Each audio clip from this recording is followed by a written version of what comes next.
This conference will now be recorded. All right, again, good morning, everybody. I'm Sandra Brown from Bartlesville, Oklahoma. I am a nursing home administrator for Bartlesville Health and Rehab.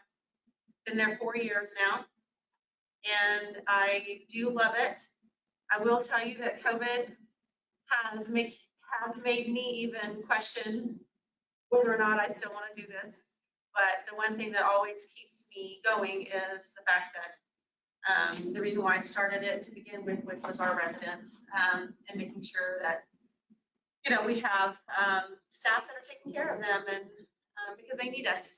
COVID, as you guys know, has played a huge role in everything that we do on, how we work, how we exercise, how we shop, how we communicate, where we work, whether that's home or in the office. You're home, you're juggling, if you have children, you're juggling homeschool and spouses and, everything, Zoom meetings. So I appreciate you all for being here and everybody that's on virtual today. So I will do the best that I can for you today, but today we're going to learn just some very basics about human resources. Okay. So welcome. And I'll do my best to talk in that microphone. So human resources. So human resources is used to describe both the people that who work for a company or organization and the department responsible for managing resources related to employees. Human resources management is focused on a number of major areas, including recruiting and staffing, compensation and benefits, training and learning, labor employee relations, and organizational development. And boy, as we all know, COVID has put in a really special place for training and learning, having to social distance, not allowing people to all be all in the same room at the same time. It expands our day from, going from, maybe a 2-hour training to maybe an all-day training, depending on how many people you actually have working for you, because you have to break up those classes. And right now where we work, the weather has actually played a really good role for us because we've been able to still teach our classes outside. That's how we do it right now. But we are in the process of making sure that we can kind of get everybody together and putting us an agenda and some time frames together so we can have at least, 10 people, 15 people max in a room and still be able to social distance with everyone. So that's what we're doing now. Okay. Human resources is responsible for managing job recruitment, selection and promotion. I don't know, are all of you now working in homes? Every one of you now? Okay.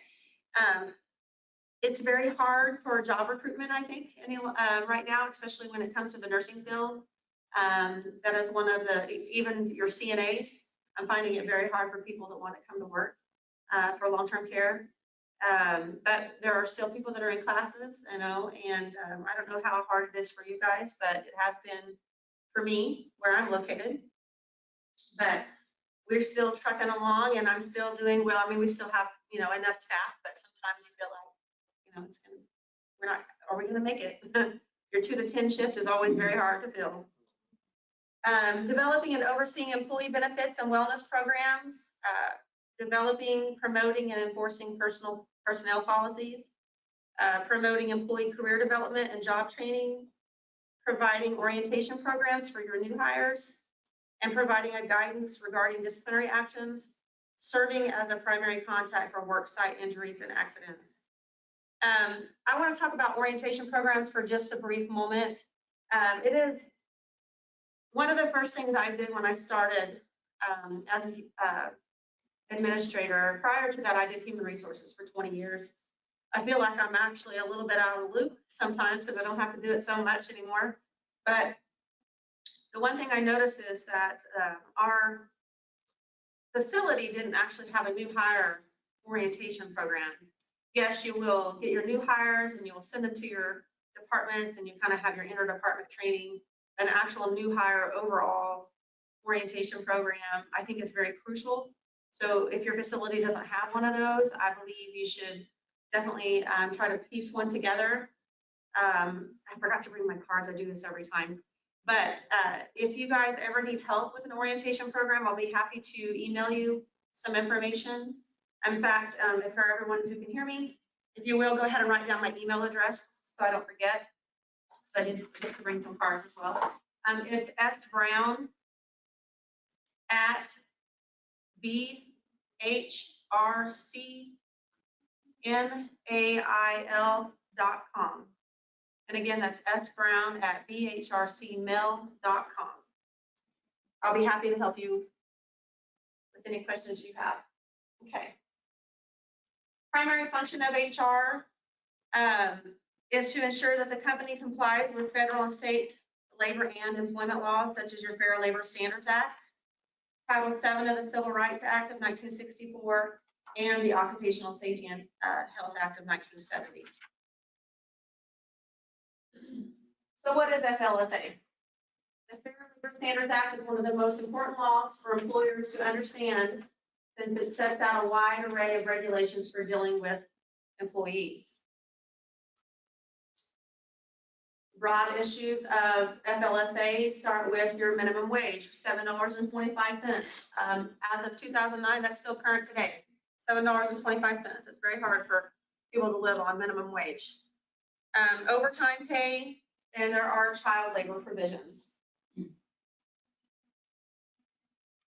Is anybody in this room, I don't know really if I know how to listen to everyone on the virtual, can tell me the difference between an exempt and a non-exempt employee? Does anybody know? No? Okay, so we're gonna talk about that for a minute. So exempt positions, those employees whose jobs are governed by the FLSA are either exempt or non-exempt. It depends on how much they're paid, how they're paid, and what kind of work they do. To be exempt, an employee must be paid at least $23,600 per year or $455 per week, and be paid on a salary basis, and also perform exempt job duties. There is a duties test. An employee who meets the salary level test and or also the salary basis test is exempt only if she or he also performs exempt job duties. Exempt job duties called executive, professional, and administrative include people like doctors, your registered nurses, but not your LPNs. I'm not going to go over every one of these with you, but these are some of your major EEO laws, which include your Equal Pay Act of 1963. It's equal pay for equal work, regardless of sex. The Title VII of Civil Rights Act of 1964, which was also amended in 1972, 1991, and 1994. Prohibits discrimination in employment on the basis of race, color, religion, sex, or national origin. Created the Equal Employment Opportunity Commission to enforce the provisions of Title VII. Age Discrimination in Employment Act of 1967, amended in 1986 and 1990. That prohibits private and public employers from prohibiting for those people that are age 40 and over. The Pregnancy Discrimination Act of 1978 also prohibits employers from discriminating against pregnant women in employment benefits if they are capable of performing their job duties. Americans with Disabilities Act of 1990 prohibits discrimination in employment against people with physical or mental disabilities or that are chronically ill. Here, I told you I wasn't going to go over all of that, and I did. Sorry. Okay, so let's have a little quiz. Just based on what little bit I gave you, which of the following is not a protected characteristic by Title VII of the Civil Rights Act of 1964? Status as a parent, that's right, status as a parent. So your sexual orientation, your national origin, your race, that would be protected by the Title VII Act, but not as a parent. Okay, Family and Medical Leave Act of 1993. It entitles eligible employees of covered employers to take unpaid, job protected leave for specified family and medical leave reasons with continuation of group health insurance coverage under the same terms and conditions as if the employee had not taken leave, guarantees unpaid leave. Employee returns with the same or the similar position, pay, conditions, and benefits. And we'll go into that just a little bit more. So an eligible employee to be covered under the family or the FMLA, the worker for a covered employer, you have to have 50 employees within 75 miles, has worked for the last 12 months, does not have to be consecutive, so they can be part-time or full-time as well.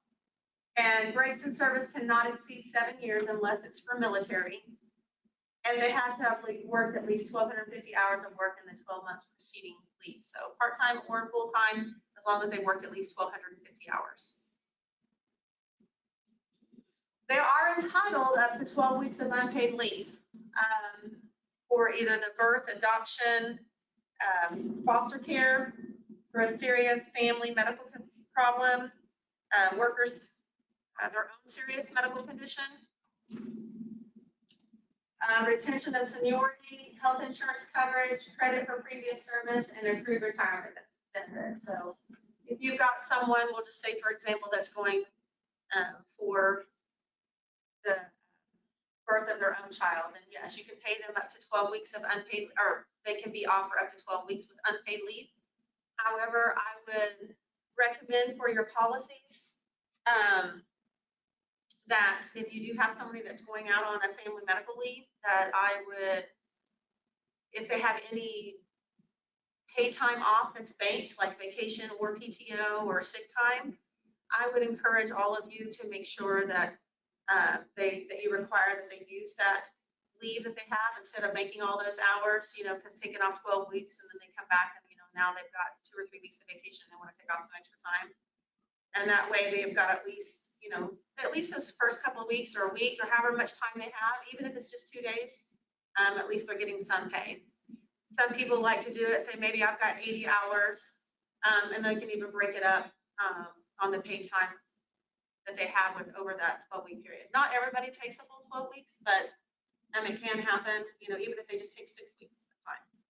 But I would encourage you to make sure that everybody uses their paid time leave and make that a requirement when they're off on that, okay? But other than that, it's unpaid leave, and it does allow them, as long as they meet all the criteria, to come back to work and at least the same or similar position. Okay, so let's talk about a 12-month period. Employers must have a pre-established designation of their 12-month period. So that could be a calendar year, which is January 1st through December 31st. It can be any fixed 12-month period, like the employee's anniversary date. If you work on a fiscal year, the 12-month measure forward begins the first date that the employee takes their medical leave, or a rolling 12-month. Under a rolling 12-month, the employer looks back over the preceding 12 months. So again, that would be in part of your policy, so you can determine which type of 12-month period that you want to have that your FMLA. Okay, so verification, we can require certification from a medical professional, which I always would make sure that you have certification from a medical professional, and that we require second or third opinions from other health professionals. Can require periodic reevaluation of health condition, depending on the circumstances. We're not always going to have that. Okay, serious health conditions. So this is an expanded definition. Is broad and it's intended to cover various types of physical and mental conditions, and is intended to cover conditions or illnesses that affect an employee's health to the extent that he or she must be absent from work on a reoccurring basis or for more than a few days for treatment or recovery. Illness, injury, impairment, or physical or mental condition. The term is not intended to cover short-term conditions for which treatment and recovery are variable. Inpatient care, so in a hospital, hospice, or residential medical care facility, incapacity and treatment also involves continuing treatment.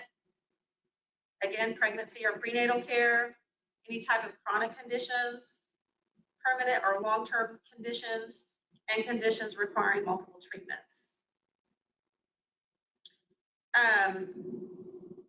Can the flu be considered a serious health condition? Does anybody know? It's only if the individual is incapacitated for more than 3 consecutive calendar days. So that would put probably COVID underneath that as well, right? Does anybody have any questions so far? And I really hate that some of this might seem a little boring, but we're gonna, it's kind of used to, I would throw out candy to a huge class. So I was like, I didn't know what to expect today. So here we are. Okay. Fitness for duty. Also, when you've got somebody that's going to be out for a medical leave, you want to make sure that that person is able to come back to work, and that would require their physician to fill out a fit for duty saying that, yes, this person can come back to work. Do they have any work restrictions? Are there any weight limitations? Because can they only lift so many pounds? Can they bend? Can they stoop? Can they, can they walk? What do they gotta be doing? So the employer may have a policy or practice that requires employees in similar job positions who take leave for similar health conditions to provide a return to work or a fitness for duty certification from their healthcare provider showing that the employee is able to resume work. And that is very important because you don't want that person to come back to work. You don't have the certification saying that they can, and then something else happened to them, and then you're also, maybe they get injured on the job as well, and now we're looking at also workers' comp and things like that.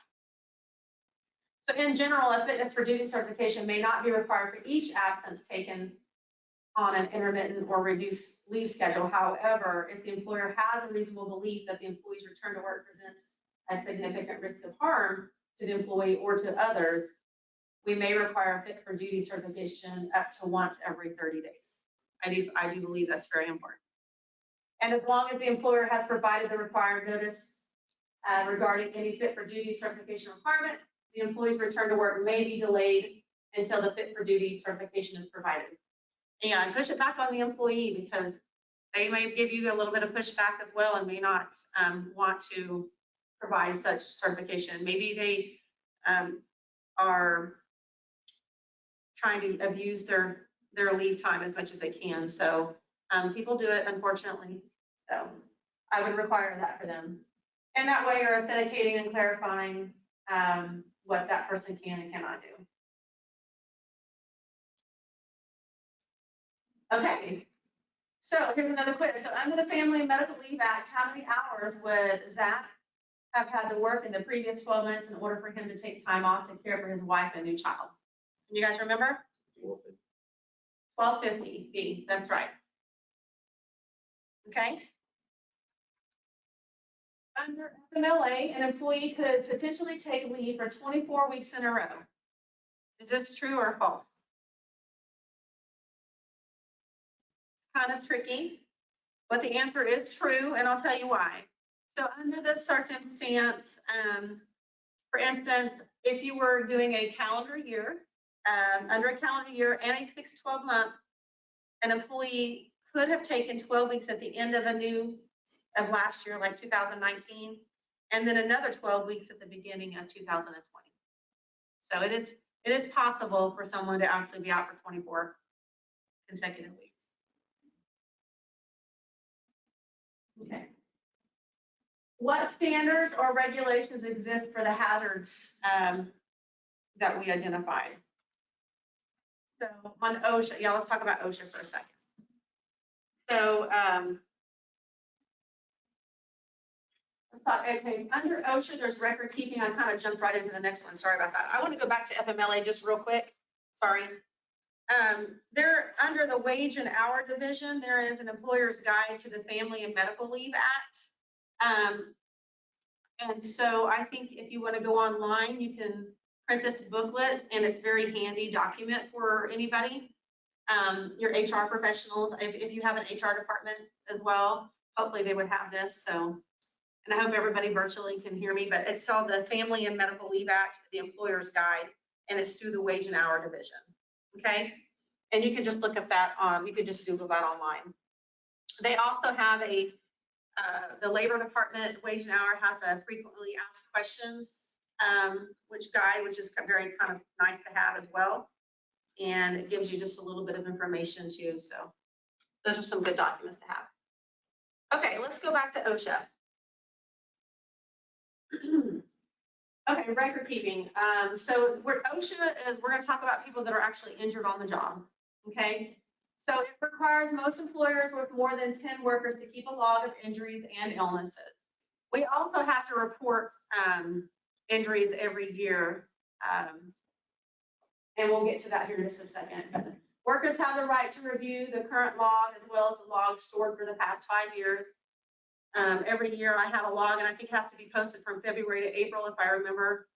And we usually keep it just posted like near our time clock where people walk in. And any other, if you have an employee lounge, that's good enough too, where you have your other posters like your federal and state posters as well.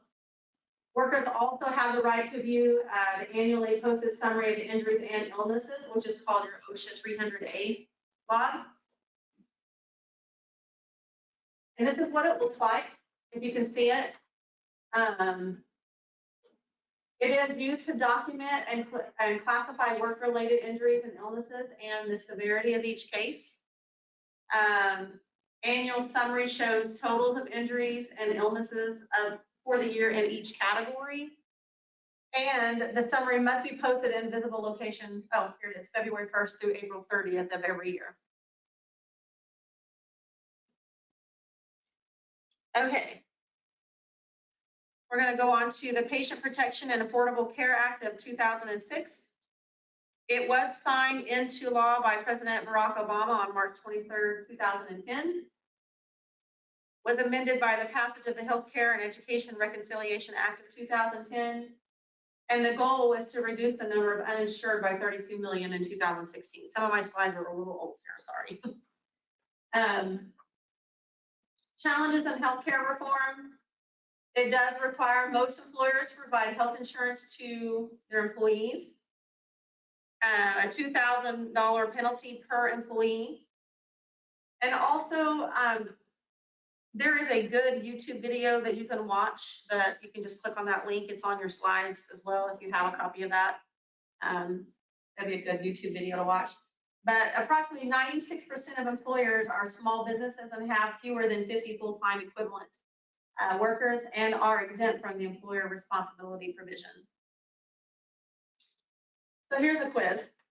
So under the Patient Protection and Affordable Care Act and its amendments, Healthcare and Education Reconciliation Act of 2010, an employer with 50 or more employees is required to offer affordable health care options for both employee and dependents. Is this true or false? True. Very good.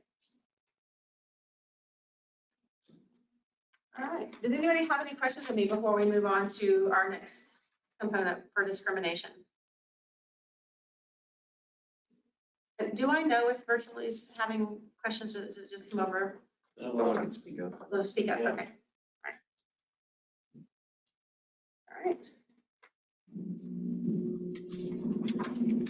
All right. So discrimination. There's lots of forms of discrimination. So let's talk about what it is, or let's talk about diversity. How do we cope with discrimination? So diversity is the one true thing that we all have in common, right? So what is it? Distinct in kind. It's unlike having a variety in form. We are diversified. The fact or quality of being diverse, or a difference, a point of respect in which things differ, or a variety or multiformity. So diversity encompasses more than just the differences in race, religion, national origin, disabilities, age, gender, or sexual orientation. It also includes respecting and appreciating individual differences and ensuring that all employees are included as full, contributing and influential team members. I just went blank on what I was going to say. I apologize. I worked for a company at one time that talked about one of their major roles was during orientation, they actually put a full training program together for culture training and diversity. So I think, it's very important that even if it's just an annual training that you do, that you go over diversity with your staff. And it's very important to even, and we're going to get to pieces of it, but talking about sexual harassment, because we'll get into that a little bit too. But, in today's world, it just seems like every time you turn around, there's always lawsuits everywhere. But we have to be able to respect everybody and respect the individual because, whether it's religion or, whatever it is. So appreciating individual differences. It does require supervisors to be sensitive and to use common sense, to be respectful, to pay attention, to avoid stereotypes, not to use slurs, slang, or negative inferences, and avoid snap judgment based on first impressions. Has anybody ever done an interview, actually interviewed other people in this room? Yeah. So have you ever had to encounter the first thing you did was you made a snap judgment on a person when they walk in the room? We do it all the time, don't we? We're looking at how they're dressed, how maybe they're speaking. I had somebody one time, I worked for independent living, assisted living facility, HR for about 9 years. And I had a young lady walk in and she had on shorts, jean cutoff shorts at that. She had flip-flops on and a tank top. And it's hard not to judge, but the mom in me, because sometimes I do that because I'm a little bit more caring. I just sat her down and I went through the whole interview process with her. And I was glad I did because she was a very nice young lady. But at the end of it, I gave her my little mama speech, whether she liked it or not. And I told her what I thought about, and I didn't do it in a cruel way. I just gave her some advice on the next time you decide to interview for someone. And it doesn't matter what position it is. I don't care if you're coming in to wash dishes, if you're coming in for housekeeping, or if you're coming in for an executive position, you want to make sure you're always dressed your best, right? And so I think I helped that young lady that day. And I remember, in fact, I think it was for a dietary position. I did hire her and she came back and I was very pleased with her and how well she did. So it's easy to make snap judgments. It's easy to have different personalities. And there are some people that I don't, like, I just know immediately that me and that person are not going to get along. And how am I going to fix it? I have to remember that that person is different. They have different views than I do, and that's okay, right?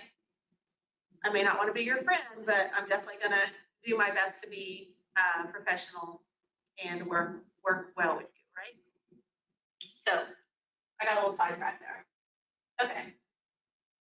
It does, again, require us all to be respectful and to use appropriate language, honor differences, and be prepared to apologize if necessary. Apologizing, that's very hard to do sometimes, right? And how many of you find it in the workplace where appropriate language is not always the top of everybody's? You hear people talk disrespectfully all the time or use inappropriate language all the time. And in fact, I even had, where I had to pull my entire nursing staff in one time. And, you've had enough. And one of the things I said, I don't care if you come in my office and you want to drop the F-bomb, if you want to tell me where to go and how to get there, as long as you're doing it behind closed doors. I don't. I really don't. Because I do it myself. But if you're out there on that floor, I don't want to hear it. Your residents don't want to hear it, right? They don't need to hear it. We're there to take care of our residents. The last thing the residents want to hear is someone cussing and crying or saying things that they shouldn't. That's an unfair burden to them, because they carry that on their shoulders as well, because they want to try to fix things. Elderly people want to try to fix things if they can. Some of them don't, some of them don't care, but a lot of them, there are a lot of them that do. So we have to be careful on how we act and what we say. Again, though, but have that space where, you know, that an employee can feel comfortable. You have that open door policy. If they want to come in an office, want to shut the door, whether it's by themselves or they need to vent, you know, if you want to, you don't have to, but I do allow that in my facility. I don't have it very often, but, you know, I've had people come in and take advantage of it. It's okay. I've come in and I try not to ever throw things, but I'm sure I've thrown things down on my desk and said a few choice words. Okay.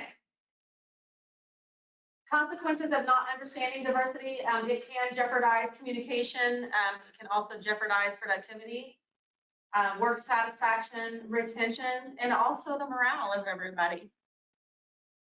It does create a huge liability. So what is discrimination? Is everybody doing okay so far? Okay.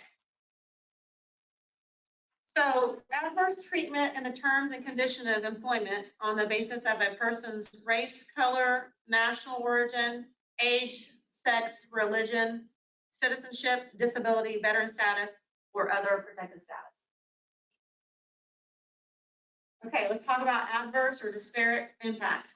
So that is the rejection of a significantly higher percentage of a protected class for employment, placement, promotion, or other workplace activities when compared with a non-protected class. It can lead to the possibly the unintentional result of an innocent act, yet the outcome is still discriminatory. Restricted policy or disparate treatment, an employer's intentional unequal treatment or evaluation by different standards of protected class members.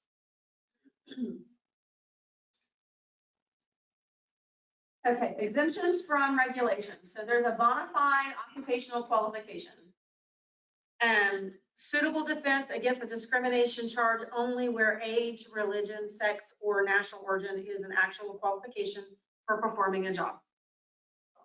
Can anybody think of a time when you could discriminate for a job? Does anybody know?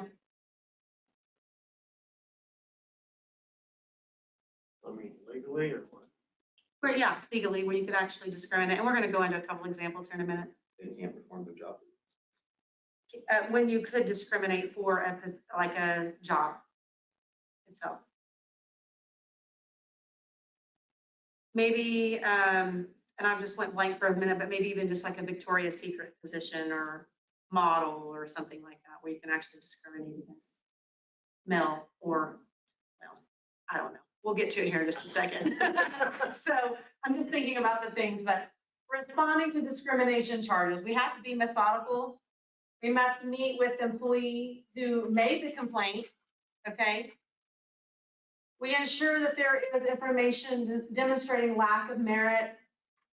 We limit information to only those issues in the charge itself. Seek as much information as possible. Investigators are not judges. And we give the EEOC a position statement and prepare for the EEOC's fact-finding conference. So when you're investigating a discrimination charge, you've got someone that's come into your office and they want to file a complaint for discrimination. You really truly are on a fact-finding mission. You cannot limit yourself or the information based on bias. And a lot of what you're going to get is a he said, she said. It's very difficult too if there's no witnesses. So you have to make your best judgment. But you always want to make sure that you meet with the employee who made the complaint, and that you try to keep it as confidential as possible, or as much as you can. You don't want to involve everybody in the whole building. And of course, the person that they're complaining about, you're going to end up eventually bringing them in and questioning them as well. Okay? Because, you know, depending on the circumstances, you may end up in court one day. Let's hope not, but you could. Okay, so Victoria's Secret, a women's boutique, only hires women despite male applications for positions such as a cashier and a bathroom stop. This is an example of what?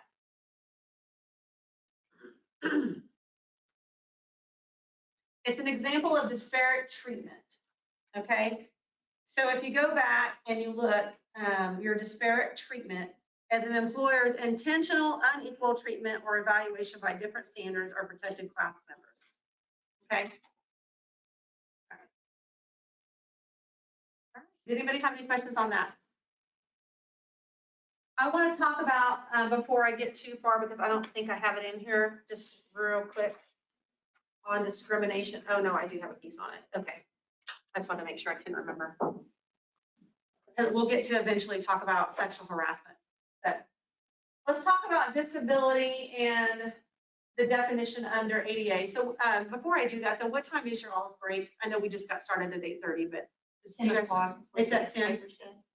No, I kind of feel like we're going a little fast. You guys doing okay? Maybe it's just because we have such a small class and I'm just kind of going and not having as much interaction. So, okay. Are you guys okay with that? Okay, good. What are you guys doing after this? Did you have another class after this afternoon? Yeah. You do? Okay. All right. Making sure. Okay. And for you guys online, I apologize if it feels like, come on. So, Americans with Disabilities Act, or ADA, so was first created in 1990 to prevent discrimination against disabled workers. As of 1994, the act covers all private employers and all state and federal agencies employing at least 15 workers. The regulations contained in the act are enforced by the United States Department of Labor and the U.S. Equal Employment Opportunity Commission. Under ADA, a firm must make reasonable accommodations to a physically or mentally disabled individual unless doing so would impose undue hardship. Okay, and we can talk about that here in just a moment. But consequences of ADA, there's increased litigation. Cases being filed do not reflect congressional intent. The act was passed to protect people with major disabilities. The law has not resulted in a major increase in the appropriation of people with disabilities who are working. Proportion, sorry. Let's talk about a reasonable accommodation. That would be if you have to redesign the job, maybe modify work schedules, or modifying or acquiring equipment to assist the person in performing the job. Maybe even someone who's hearing impaired, and you would have to, maybe you can modify, maybe you need to modify a telephone for, hearing aid or something like that. Is that unreasonable? Probably not. So that would not be considered an undue hardship. Or modifying their work schedules or anything like that. So, okay, let's talk about reasonable accommodation. So, when a Walmart door greeter returned to work after back surgery, she asked her employer if she could sit on a stool while on duty. Walmart rejected her request and she sued. What was the result? Federal District Court agreed with Walmart that the employee could not perform her duties while sitting down. Can you believe that? It's kind of sad, right? Because to me, I would probably allow that person to be able to sit on a stool. I don't know why we couldn't greet our customers as they walk in the door, but Federal District Court agreed with Walmart that the employee could not perform her duties while sitting down. Just do that. Legal obligations. May not make pre-employment inquiries about a person's disability. That's a big no-no. Can't do that. You should review job application forms, interview procedures, and job descriptions, and must make a reasonable accommodation. Employers do not need to allow misconduct. An employer does not have to create a new job. So we don't have to create a new job, for someone. And when it talks about reviewing the job application forms, interview procedures, and job descriptions, I also find it very important. If you do not have job descriptions, you should write a job description for every position, which includes the physical limitations, the ability, what it takes to do that job, because you're going to want to go over that and you're going to want to ask that employee, are you able to perform these job duties? Okay. All right. Sexual harassment. Someone's least favorite. I used to work at a refinery. So for about 3 years, I worked as a refinery. And so the majority of the people were men, and you're working in HR and just walking out into the refinery itself. Oh, Lord, it was kind of comical a little bit, but it really wasn't, because you walk out there and I'd walk into a shop and there was a calendar full of naked women, and what would happen if a woman, the guys thought it was funny, but some woman, and some people may not care, but there might be that one person that actually cares. And so, I'm having to rip down calendars. Who knows if they put it back up, but I took that one down and took it away. But, okay. All right, so we have to be careful in what we say, what we do, how we act, because people still do it today. Okay, sexual harassment. I want you to remember this. It's unwelcome sexual advances, requests for sexual favors, and other verbal or physical contact of a sexual nature constitutes sexual harassment when submission to such conduct is made either explicitly or implicitly a term or condition of an individual's employment. Submission to or rejection of such conduct by an individual is used as the basis of employment decisions affecting such individual. Or such conduct has the purpose or effect of unreasonably interfering with the individual's work, performance, or creating and intimidating hostile or offensive working environment. Unwelcome, okay? We have a duty as an employer to maintain workplaces that are free of sexual harassment and intimidation. It is our duty to make sure that our employees feel safe and the people that we serve feel safe, right? Permissive social climate, where employees conclude there's a risk to victims for complaining, that complaints won't be taken seriously, and that there's a lack of sanctions against offenders. It is very important that you also have a policy on retaliation. You got somebody that's complaining about someone. Maybe some people are too scared to come talk to you because they're in fear of retaliation, or they have that mindset of they're not going to do anything about it, so why does it matter? But we are going to do something about it, right? We have to. I think I'm ringing, sorry. Gender harassment. Most sexual harassment victims don't sue or complain. What happens, most of them, depending on the circumstances, they might just get fed up and quit, right? And you don't want to lose a valuable employee because you've got some dummy in the background doing stuff that you shouldn't be doing or saying. An employer is considered guilty of sexual harassment when the employer knew or should have known about the unlawful conduct and failed to remedy it or take corrective action. Okay? Or the employer allows non-employees, customers, or salespeople to sexually harass your employees. So if you have a vendor walk in the door, we have electricians, we got plumbers, you've got pest control, you've got all kinds of, you've got hospice, you've got all kinds of people that walk in your facility that could potentially harass some of our employees, or even our residents for that matter. But if we don't do anything about it, we are guilty, okay? All right, types of sexual harassment are quid pro quo, submission, rejection, a hostile work environment, uncomfortable or subjective response.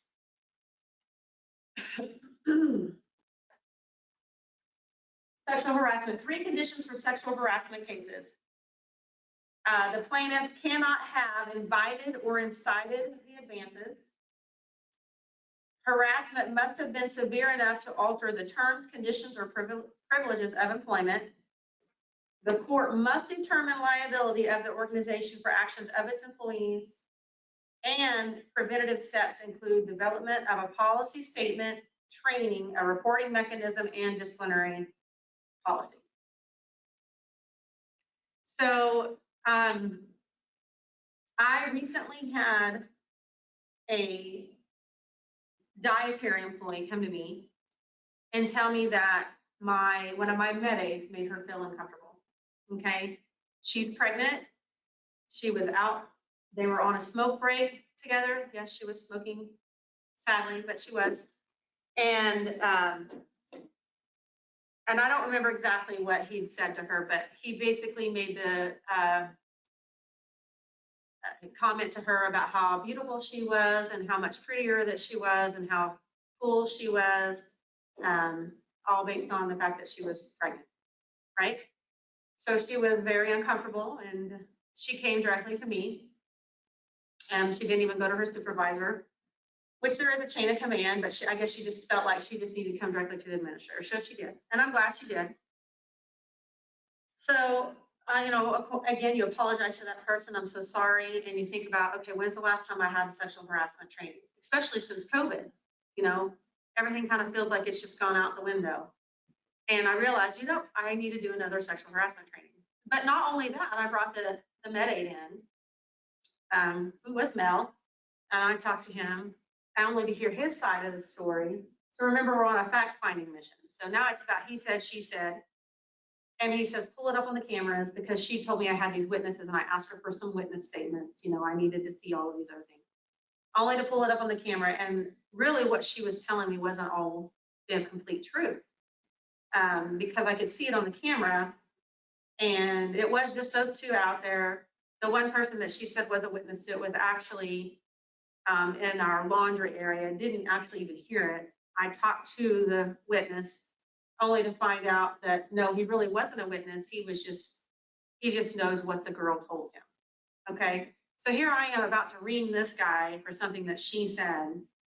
And I'm not saying that everything she said was not the truth, but I think she may have exaggerated a little bit. Because again, I'm on a fact-finding mission, and I don't have a whole lot to go from. I can see what I'm looking at. I know what I need to do next. So here I am, and I tell her, I'm going to fix it. These are things we're going to do. You work in two completely different departments. Maybe we need to change their work schedules so they're not working at the same time together. I'm fixing all of these things, only for her to quit, and then a week later he quits. But the thing was, they were in a relationship, so she was mad. That's what I found out later, and that's something I didn't know. So you'll run into things like that too. That they were in a relationship. Now he's not in a relationship with her, so now she's just upset. So you'll run into those kinds of things too. So you got to be careful, and don't always just jump just because somebody says something to you, right? Okay. I hope everybody's awake. All right. Who can create a liability? Absolutely anyone and everyone can create a liability. Your supervisors, the employee, subordinates, coworkers, your guests, your customers, your vendors. You've got, how many of you got residents or that say inappropriate things or try to do inappropriate touching? And some of them know what they're doing, right? Some of them don't. Some of them don't, but some of them do. I always had one resident who's in one of my independent living apartments that, when I first started, how are you doing? You're wanting to meet everybody, shake their hand, but he liked to hug. And then I realized that he didn't want to just hug, he liked to touch. And I learned that very quickly. And he didn't care if he did it in front of his wife. So I'm just like, just a dirty old man is what he was, unfortunately. So then you have to have talks with the elderly. And you don't want to have to do that, but you got to sometimes. It's important. Okay. And they feel bad for a minute. And they'll be good for a couple of days, and then they'll go right back to where they were. Okay. Implications for employers. An employer could defend itself against sexual harassment liability by showing two things. That the employer exercised care to prevent and correct promptly any sexual harassing behavior. I didn't wait a day or two when that girl come to me and complained. I waited it. I made sure, I didn't care if I had to stay late, which I did that day. I made sure that whatever means necessary, I had to take care of that situation. Okay. The employer had to demonstrate that the plaintiff unreasonably failed to take advantage of any preventive or corrective opportunities provided by the employer. Okay.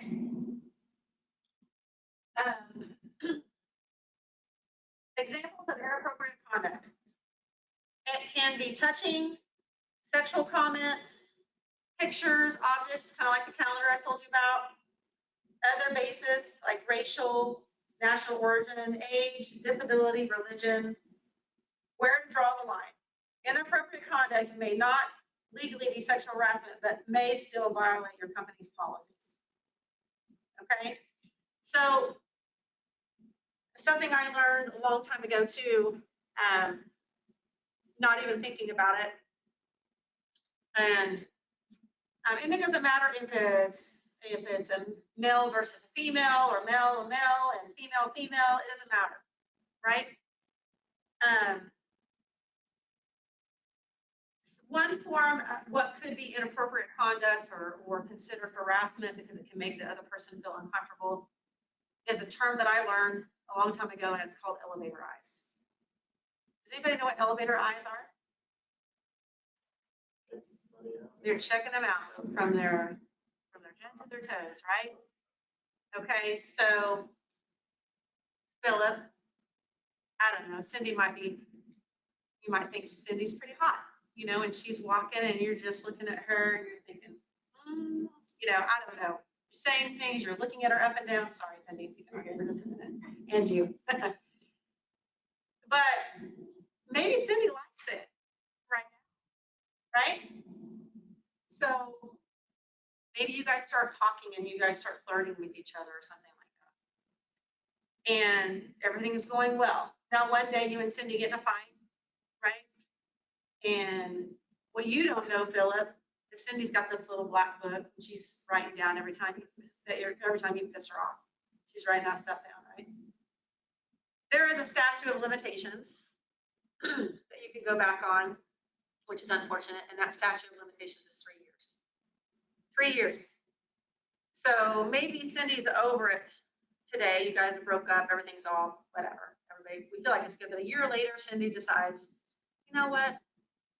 I really had it out for Philip. You know, I'm going to pull out my little black book and I'm going to start complaining. Who's in trouble?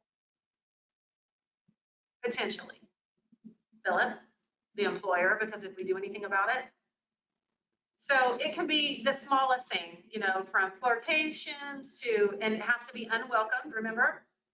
At first it was welcome, then it can go to unwelcome, you know, vice versa, whatever. It can be elevator eyes, just the way we look at somebody. There could be a group of you, I don't know, there could be a whole group of you, 5 or 6 of you, maybe in a little circle, and you guys are talking and you're saying maybe some inappropriate jokes to each other. Or you're being racist or anything like that. And you have, everybody's laughing, everybody thinks they're having a good time, but you have that one person that actually maybe feel uncomfortable. Or maybe you've got somebody that walks by you and hears it. So anytime I guess the point of that whole conversation with you guys right now is that anytime you're in the workplace, whatever you do outside of work, you know, depending on your position and how it affects you, whatever you do outside of work, I can't really control as I can when you walk through those doors, right? So when you walk through those doors, you always want to be professional at all times. You want to look professional, dress professional, get your job done. Don't talk inappropriate to people. Don't look at people. Don't come up to them and start rubbing on their shoulders. You know, people take their perception. At another facility I worked at a long time ago, I had an executive director and a resident services person that, you know, people were talking about those two, and, you know, you don't know a whole lot, whatever. I didn't think too much about it. But then one day I saw just a little bit of something, and that was the way that person, and it was touching, and they come up, can I touch your shoulder for a minute? Are you sure? Yeah. So we're just coming up, and he's just, how does that feel? Does that feel good? Yeah. Yeah? Is that okay to do? Yeah. Right? But really, is it okay to do when you're at work? And how does that make people feel when you're at work and somebody else might see that? Uncomfortable. And now you've got people, there's a perception as, oh my gosh, what's the resident services and the executive director doing? Are they having an affair? Right? So we have to be careful of what we do and what we say and how we act. Okay? And just remember, whether it's welcomed or unwelcomed, because unwelcomed is the big word here. Okay? All right. So things, sorry. Let's talk about some court cases. I have a question. Yes, sir. So it's just between those two people, or what if somebody else sees Yeah, now you have a third person it? involved. Right. Yeah, so yeah, then you got somebody else that's involved. The third person. You got that third person involved, and now what are they saying? What are they doing? And maybe it was maybe it was nothing. I don't know. But now this person that saw it could be making a big deal of it, right? Who knows? So yeah, now you've got 3 people involved. And then people don't shut their mouths either. People talk all the time. So we just have to be careful. Anything else that help? Yeah. Okay. All right. So let's talk about some court cases. A female flight attendant complained about harassment by a pilot. The airline investigated fully, issued the pilot a written warning, and advised him to stay away from the flight attendant, and concluded that some of her allegations were baseless. The court held that the employer acted reasonably and was not obligated to believe every one of her accusations. Okay? In another case, let me get a drink, sorry.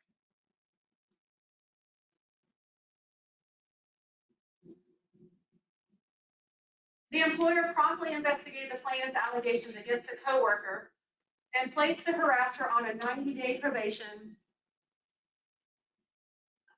with a written warning.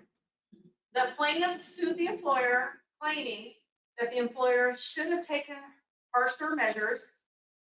The court ruled in the employer's favor, reasoning that the employer had acted reasonably and was not obligated to fire the offender to escape liability.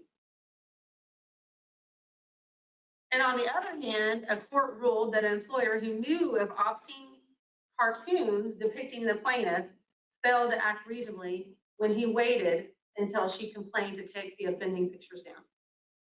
So just like me walking into that room, I took that calendar down, right? I didn't wait for someone to come and complaining to me. I knew it was wrong. I knew it wasn't okay. And that's not easy for people to do. If you know something's wrong, are you going to take care of it? Or are you just going to ignore it and walk by like you didn't see it? You're going to take care of it. You should always take care of it, but it's not easy. It's not easy to, be the big person or even apologize or do whatever you need to. But if you see something wrong, it doesn't matter what your position is, you should always take care of it because it could end up nasty. Okay. All right. An employer which fired the plaintiff, a waitress, after she complained of sexual harassment by a cook. The employer reasoned that it was easier to replace a waitress than a cook. Oh my goodness, right? What do you think about that? Needless to say, the employer lost. Of course they did. It's easier to replace a waitress than it is a cook. That's stupid right there. That's where the common sense doesn't come into play, right? Okay. A waitress was sexually harassed by several male customers, all personal friends of the restaurant owner. The waitress told her employer that she would not wait on those people in the future and that she had consulted an attorney about her legal rights. The employer fired her. despite the fact that she had always been a satisfactory employee. The employer's failure to take any corrective action made it liable on the waitress's sex discrimination charge. That's right. That's kind of an easy common sense one, right? Okay. That probably cost him a pretty penny. A former unpaid intern filed a suit against the company after what she described as repetitive sexual advances and physical touching by her supervisor and bureau chief. New York Federal District Court ruled that an unpaid intern could not bring a sexual harassment suit under the New York City human rights law because the absence of remuneration disqualified her from employee status. And to me, that is very shocking. That is crazy. She's an intern. Why not treat her the same?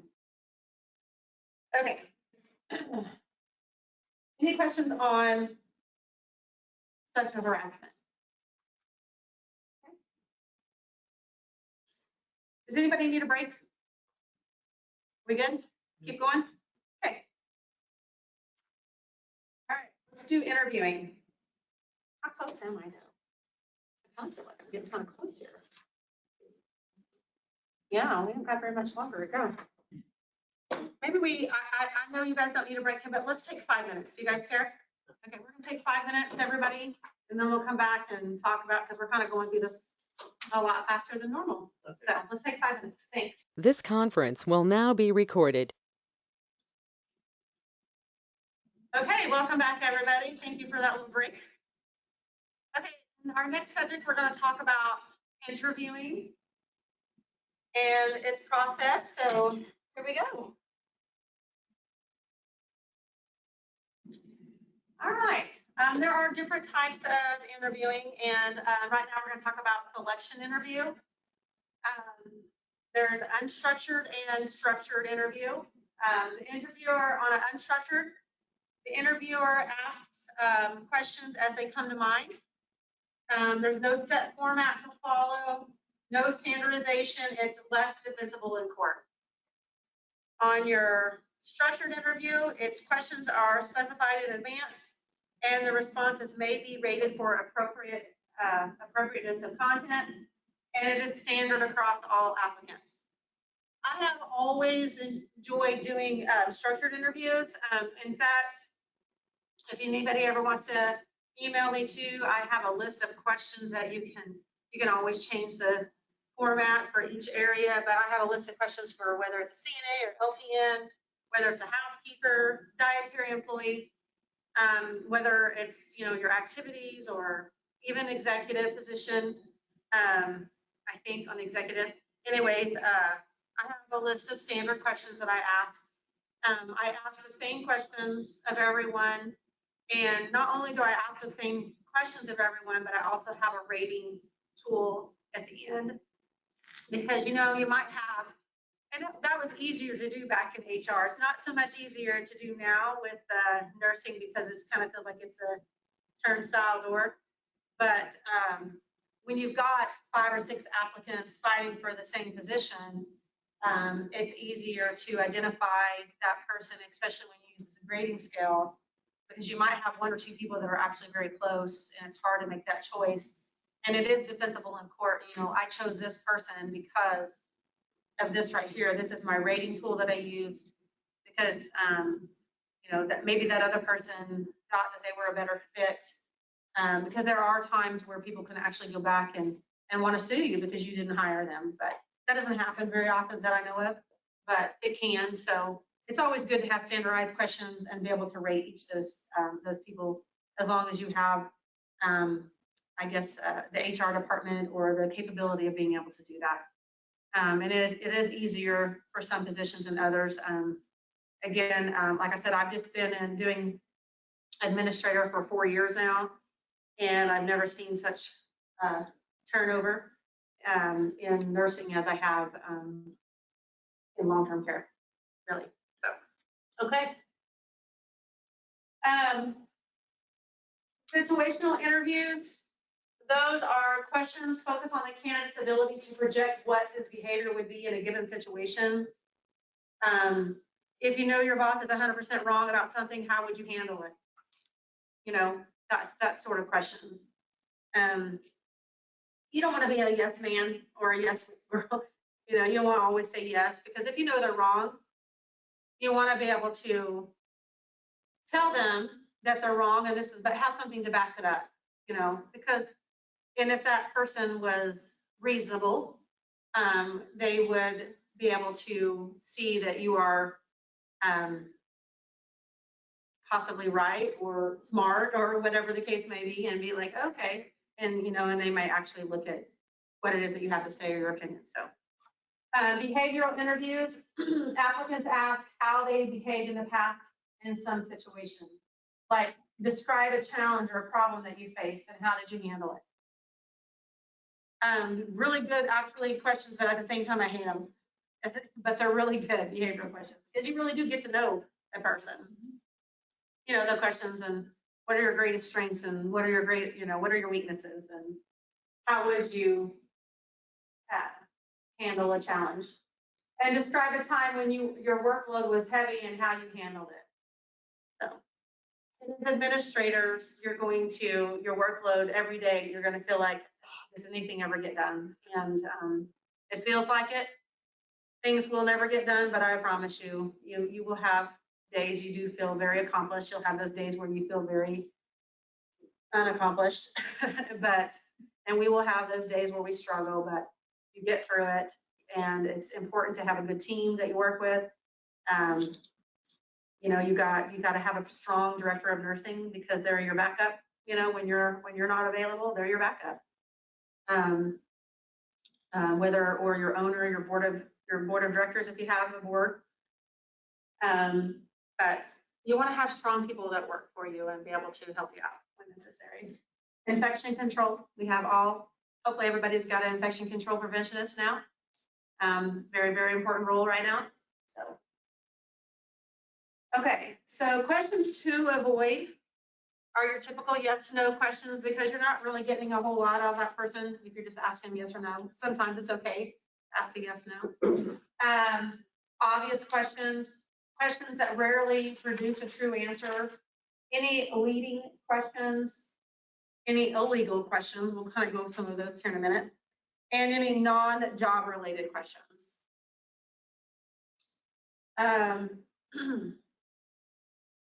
Common interviewing mistakes are, again, snap judgments, any negative emphasis, not knowing the job. It's important that you know the job, because if you don't know the job, it's kind of hard for you to actually sit and talk to somebody about that position. If you don't know the job, like, I'm not a nurse, but I know enough to get me in trouble, right? But I would want my director of nurse or a charge nurse to come in and interview with me. So that's easy. Pressure to hire somebody. You don't want to just hire the next warm body that walks in the door because you feel pressured. Candidate order, contrast error. Influence of non-verbal behavior, their attractiveness, their race, and I'm not even going to try to say that word because I have a hard time saying it every time. So, okay. Legal or illegal? How old are you? Would that be legal? No, that's right. That is illegal. Have you ever been arrested? Yes. Right? Have you ever been convicted of a crime? Convicted of a felony? Okay. Can you perform this job with or without an accommodation? Those are good questions. Do you have a car? You can ask them, do you have transportation? Right? Where are you from? Nope, can't ask that question either. How long have you been working in the healthcare industry? That's okay. And do you currently use illegal drugs? And let's talk about that one for a minute. I think that one's on one of my slides here. Measuring effectiveness, EEOC claims per year, your cost of HR related litigation, percent of minority promotions, and your survival loss rate among employee groups. Oh, don't tell me that's all I had. That's all I had. I feel like I'm missing something. Okay. I want to go back for just a minute. Dang, I really thought I would had a little bit more here. So I really did end it up really quick, didn't I? On the, do you currently use illegal drugs? And I don't remember because it just left me, but I thought I had some notes on it here, but I sure don't. Is it okay to ask that question? Do you currently use illegal drugs? And let me see here. We can do you have a, I was gonna say, you could do a pre-employment drug screen. do a pre-employment drug screen, that's right. And I think it's important that you talk to everybody and tell them that, because what I do when I advertise for jobs that, we're equal employment opportunity person, employer, that we do pre-employment drug screens, we do background checks, we do all of those things. So I was thinking I have a little note on here, but I'm not finding it. Did anybody have any questions on the interviewing process? I really should have braked a long time ago because I had no idea it was going to be this fast. So let's go back to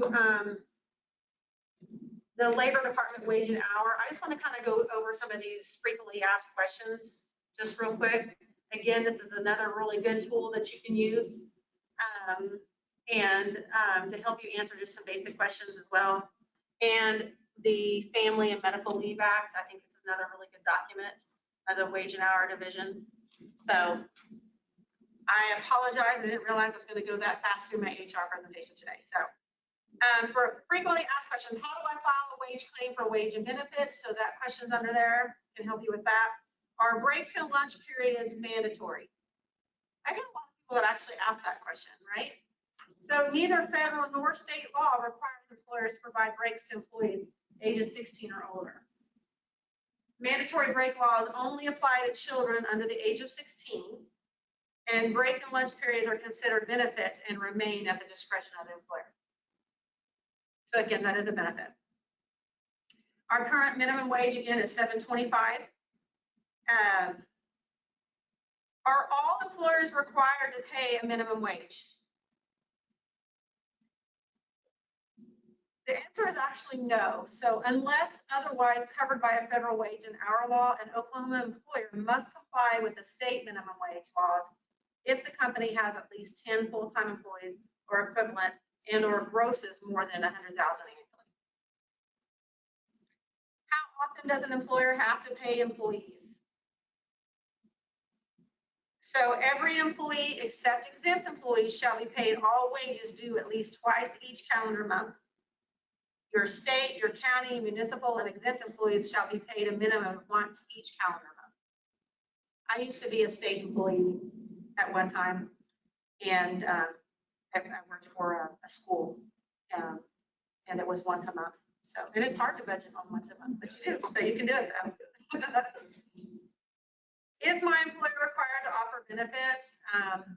Oklahoma has no mandatory benefits law. However, if the employer has an established policy providing for benefits, the employee may or may not be eligible depending upon the employer's eligibility criteria. And you want to make sure that you read your employee handbook for any specific policies at your workplace. Are we required as an employer to pay overtime? So if the company is required to comply with federal wage and hour laws, time and a half should be paid to non-exempt employees for all hours worked over a 40 in the work week. And I think a lot of employees actually get really confused when it comes to overtime because it's the work week.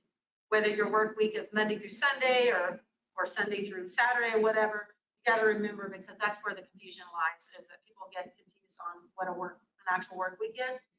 So during orientation, I like to actually throw that in because I want to tell the people, this is your work week, this is how payroll, this is how it works, and this is how overtime would work. You can even give them nice little examples of how you would pay somebody based on that. So if you have a salary employee that for PB&J reasons, you make them clock in and out, and they work overtime for their salary, you still have to pay them the overtime? No, not for a salaried employee, because they are a salaried employee. Is there a certain amount of hours that they can work per week before we have to start doing something for overtime? For I say they work overtime, 50 hours 3 weeks in a row? Is there some kind of compensation? No, not for salary, So which is unfortunate because, you want to have them work a minimum, and I think for some employers, a minimum, I think is it 20 hours per week, which is nothing, but a minimum, but nothing, you've got, you don't want people to get out on burnout. Hopefully they're not working crazy hours, but yeah, but I can work 50, 60, 70 hours a week and not still be paid overtime, unfortunately. But you want them to work at least a minimum of hours. Payroll-based journal, I'm glad you brought that up too. So that's very important too, and we do it every quarter, the payroll-based journal. It's easier if you're able to do it. I don't know how often some of the employers do it, whether they do it monthly or you do it monthly. Yeah, it's easier to stay caught up on it, especially. And you can also go in and add employees, like if you have any contract employees that you got to do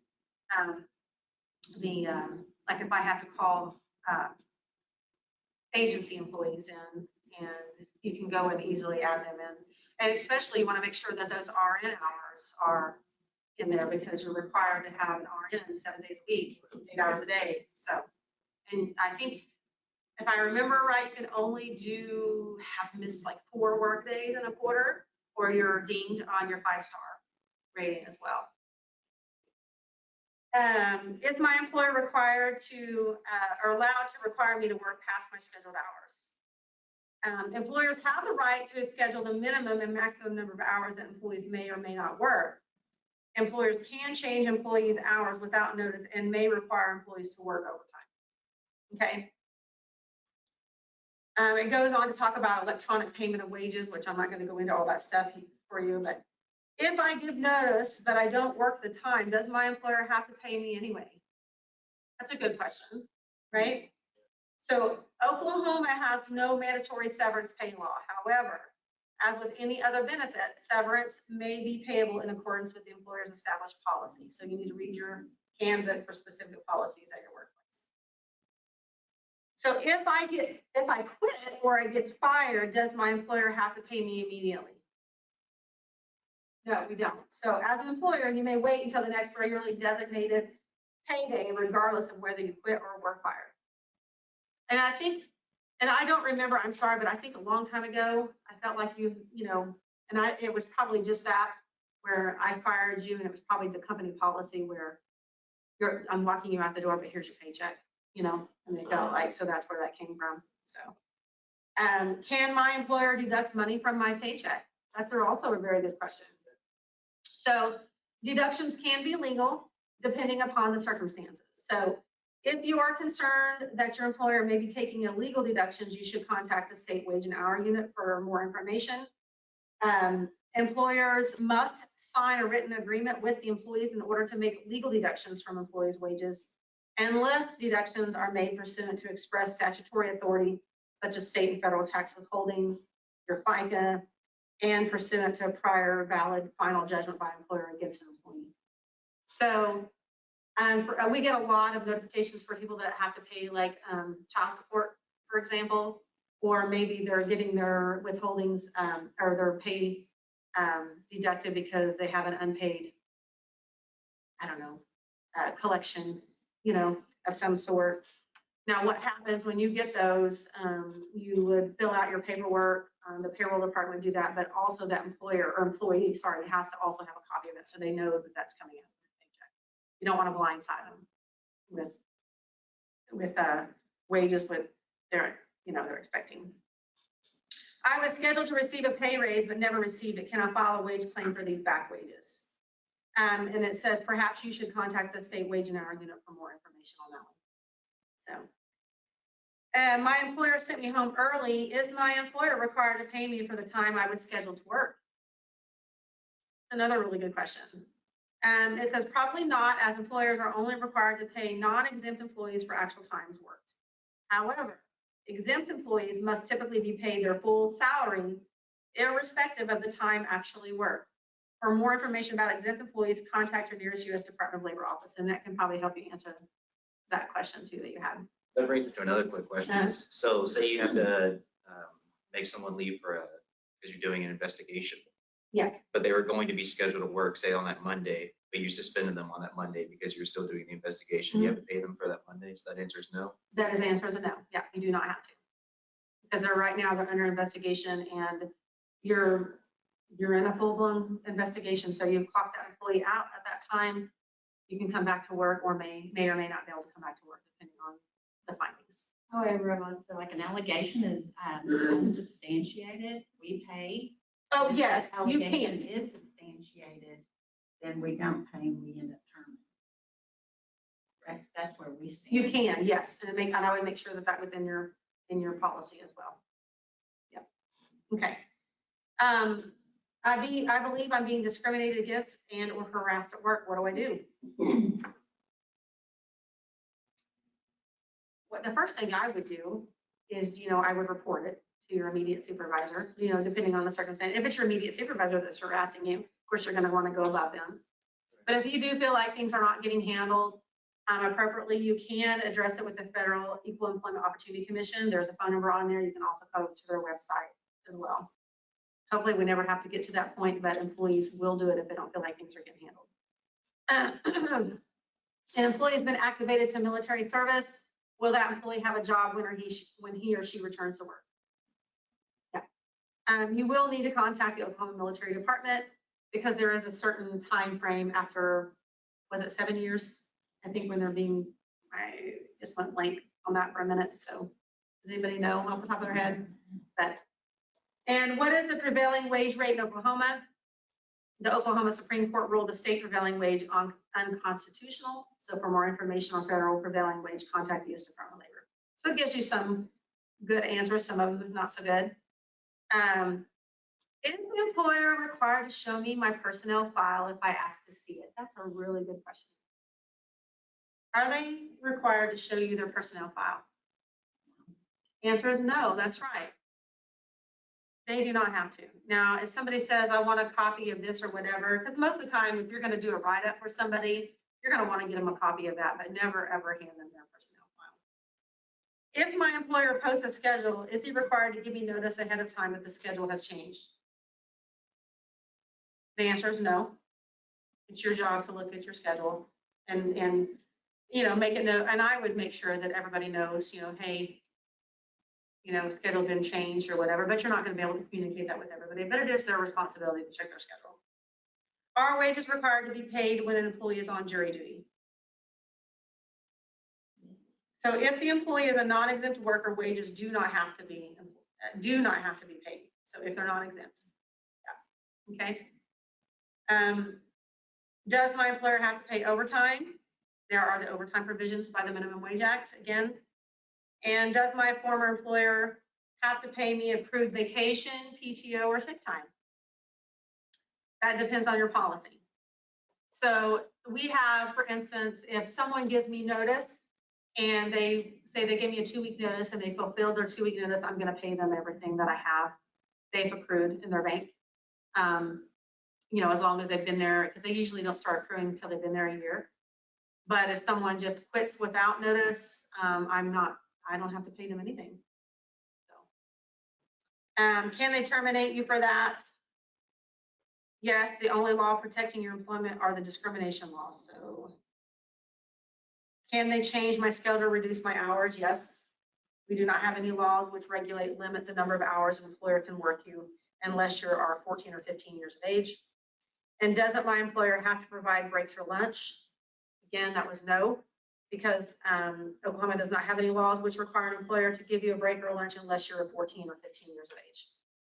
So those are some really good questions that you can go to the Labor Department Wage and Hour and for the Family Medical Leave Act.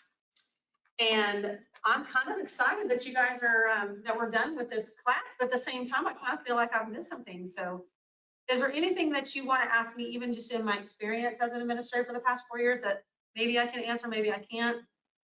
I don't know. You guys doing okay? Everybody's doing okay in class? Okay. Yep. All right. Well, what time is your next class? 1. At 1. Okay. So I don't know what what do you want to do? Because I have ended early. So We'll see if he's in there and we'll talk to him about